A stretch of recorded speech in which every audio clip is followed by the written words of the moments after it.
saudara-saudari yang terkasih dalam Kristus Tuhan. Berjumpa lagi dalam Sapaan Rohani Minggu Biasa ke-23. Bacaan diambil dari Injil Lukas bab 14 ayat 25 sampai 33. Kata-kata pertama pemuritan Yesus dibingkai dalam bahasa yang gamblang.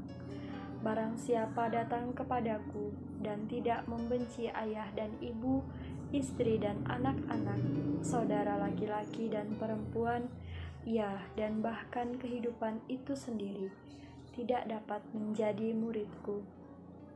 Pepatah ini secara tematis cocok dengan Lukas bab 12 ayat 51 sampai 53, di mana Yesus memperingatkan keluarga-keluarga yang terbagi atas pesannya. Karena Yesus dalam pribadi dan pesannya menuntut orang-orang yang akan mengikutinya untuk menjawab pertanyaan kesetiaan tertinggi. Tidak mengherankan bahwa hal tersebut dapat membawa perselisihan antar keluarga. Bahasa pepatah ini bagaimanapun menimbulkan kekhawatiran bagi banyak orang. Apakah Yesus benar-benar memanggil kita untuk membenci keluarga biologis kita dan kehidupan kita sendiri? Barang siapa lebih mengasihi ayah atau ibu daripada aku, tidak layak bagiku.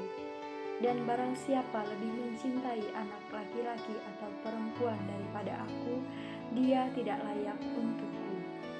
Matius yang mengacu pada tradisi Yesus yang sama dengan Lukas, tampaknya telah menafsirkan bahasa yang lebih gamblang dari kebencian untuk merujuk pada kesetiaan utama.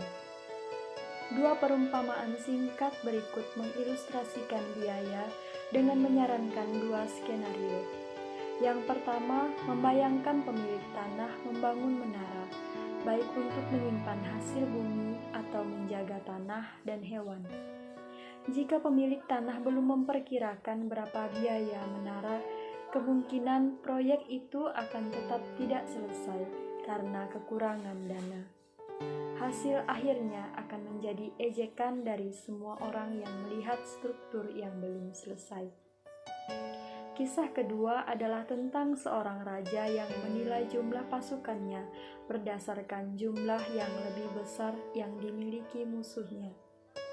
Jika dia tidak bisa menang dengan nilai jumlah pasukannya berdasarkan jumlah yang lebih besar yang dimiliki musuhnya.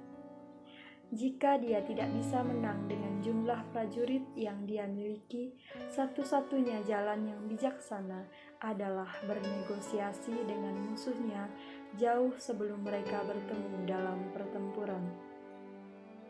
Yesus menggunakan dua cerita ini untuk mengilustrasikan perlunya menghitung biaya pemuritan. Yesus menguji komitmen untuk menyelesaikan perjalanan pemuritan begitu dimulai atau tidak dimulai sama sekali. Mengikuti Yesus adalah proposisi semua atau tidak sama sekali. Ringkasan penutup membuat hubungan menjadi jelas. Tidak seorang pun di antara kamu dapat menjadi muridku jika kamu tidak menyerahkan semua milikmu. Dalam perikop ini, Yesus dalam Lukas memanggil orang-orang ke dalam semacam pemuritan yang tidak murah, tidak mudah, dan tidak untuk dimasuki tanpa pertimbangan mendalam akan konsekuensi dan biayanya. Perikop ini berbicara tentang pentingnya kesetiaan dan kesetiaan kepada Yesus di atas semua kesetiaan lain yang bersaing, termasuk keluarga, kepentingan pribadi, dan harta milik.